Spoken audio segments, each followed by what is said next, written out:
નમસ્કાર મિત્રો, ફરી સ્વાગત છે મારા વિડીયોની અંદર. આજના વિડીયોની અંદર આજે આપણે લાલો ફિલ્મ વિશે ચર્ચા કરવાના છીએ, જે તાજેતરમાં ટ્રેલર રિલીઝ કર્યા બાદ લોકોના પ્રતિસાદ આવી રહ્યા છે અને બહુ બધી કમેન્ટો એવી આવી રહી છે, જેની અંદર ફિલ્મને લઈને બધું કહેવામાં આવી રહ્યું છે કે આ ફિલ્મ જ્યારે ગુજરાતીમાં રિલીઝ કર્યું ત્યારે 100 કરોડનો આંકડો પાર કર્યો છે અને ગુજરાતની પહેલી એવી ફિલ્મ છે જેને આટલું ઐતિહાસિક રીતે આગળ વધી રહી છે.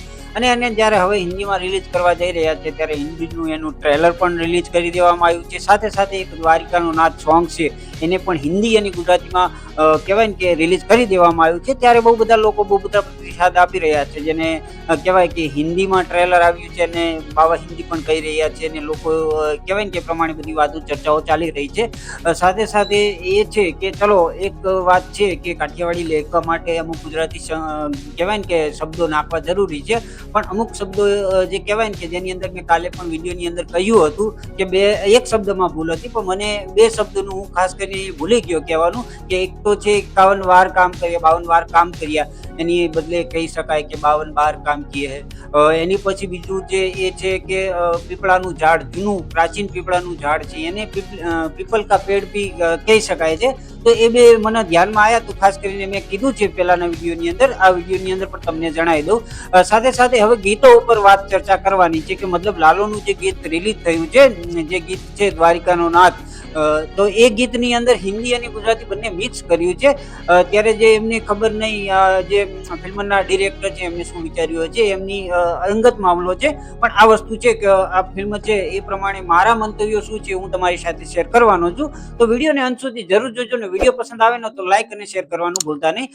ખાસ કરીને ફિલ્મના એવું નથી કે ગુજરાતી ફિલ્મ છે તો એની અંદર કહેવાય કે હિન્દી ડબિંગ પછી હિન્દીમાં જ ગીત મૂકવા જોઈએ. ઘણા બધા એવા પણ ફિલ્મો છે કે જે હિન્દી ગીતો, પ્રોપર હિન્દી ફિલ્મો હોવા છતાં પણ એની અંદર ગુજરાતી ગીતોનો ઉપયોગ થયેલો છે અને એ પ્રમાણે સારી એવી કમાણી કરી છે. અને બહુ બધા એવા સિંગર છે કે જેમને ગુજરાતીમાં પણ સોંગ ગાયા છે અને હિન્દીમાં પણ ગાયા છે, અને કહેવાય કે પ્રમાણે હિન્દી ફિલ્મોની અંદર ગુજરાતી ગીતોનો ઉપયોગ થયેલો છે. તો એ પણ વાત સારી છે, પણ હવે જોવા જઈએ છે કે જ્યારે લાલોએ આટલી બધી કમાણી કરી છે ને એ પ્રમાણે આટલું બધું કર્યો છે, તો આની પાછળ થોડો ખર્ચ પણ એમને કર્યો હોય એવું દેખાઈ રહ્યું છે, જેની અંદર ગીતો છે એને હિન્દીમાં ડબિંગ કર્યા છે. પણ મારું એવું માનવું હતું કે જો ફિલ્મના ગીતો ગુજરાતીમાં જ નાખવામાં આવ્યા હોત તો સુપરહિટ સાબિત થાત એવું મને લાગી રહ્યું છે. ખાસ તો શું છે તમે કમેન્ટ કરીને કહી શકો છો. તો હવે જોવા જઈએ કે બહુ બધી હિન્દી ફિલ્મો એવી છે ને કે જેની અંદર ગુજરાતી સોંગનો ઉપયોગ થયો છે. સોરી, તો પેલા જાણી લઈએ કે કયા કયા ફિલ્મો છે. તો પહેલું ફિલ્મ છે હસી તો ફસી ફિલ્મ છે, જેની અંદર ભેગું છે નામનું ગીત આવ્યું હતું, જે ખાસ કરીને ગુજરાતી લેરિક છે એની અંદર. એની પછી એક બીજી ફિલ્મ આવી હતી સલમાન ખાનની જય હો ફિલ્મ, જેની અંદર ફોટોકોપી સોંગ છે એ પણ ગુજરાતી જ છે.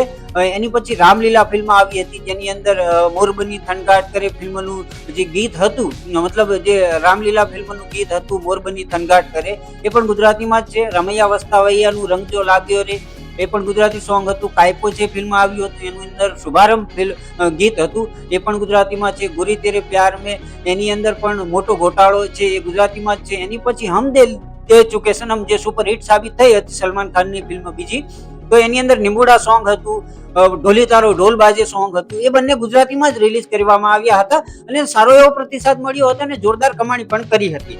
ત્યારે જ્યારે હવે લાલો ફિલ્મ છે હિન્દીમાં કમાણી કરવા જઈ રહ્યું છે, ત્યારે એમના સોંગ છે એ હિન્દી અને ગુજરાતી મિક્સ કર્યું છે, એનાથી થોડું ડાઉટફુલ કેસ લાગી રહ્યો છે. જેની અંદર ખાસ કરીને જો ગુજરાતીમાં જ એના સોંગને રિલીઝ કરવામાં આવ્યા હોત ને તો વધારે સારું રહેત એવું મને લાગી રહ્યું છે. હજુ ચાન્સ છે કે હજુ ફિલ્મ રિલીઝ નથી થઈ તે પહેલા જો આ ફિલ્મની અંદર જે જૂના ગીતો છે એ પ્રમાણે એની એ જ રીતે યુઝ કરો અને જે થોડી ઘણી જે ડાઉટફુલ લાગી રહ્યું છે એ તમે એ પ્રમાણે જે ચેન્જીસ છે એ તમે ખાસ કરીને કરી શકો છો. ખાસ તો આ જે મંતવ્ય છે એ મારું છે, ખાસ કરીને આની અંદર હું ખોટો હોઈ શકું છું તો એના માટે માફ કરજો. પણ આ વસ્તુ મને એવું લાગ્યું કે ધ્યાન દોરવું જોઈએ, તો એની અંદર અમુક શબ્દો છે જેને હિન્દીમાં ડબ કરવા જોઈએ. સાથે સાથે જે ગીતો છે એને પણ હિન્દીમાં કરો તો પ્રોપર હિન્દીમાં કરો, અથવા તો એને ગુજરાતીમાં જ રહેવા દો એવું મારું મંતવ્ય છે. ખાસ તો આપનું શું કેવું છે એ કમેન્ટ કરીને કહી શકો છો.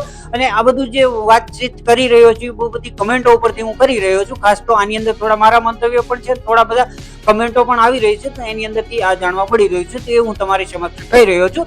વિડીયો પસંદ આવ્યો હોય તો લાઈક અને ચેનલને સબસ્ક્રાઇબ કરવાનું ભૂલતા નહીં. તો મળીએ છીએ આવતા વિડીયોની અંદર, અને આની અંદર તમને શું લાગી રહ્યું છે, આ શું કરવું જોઈએ એ પણ કમેન્ટ કરીને કહી શકો છો. તો મળીએ છીએ આવતા વિડીયોની અંદર, ત્યાં સુધી બધાને જય શ્રી કૃષ્ણ અને જય માતાજી.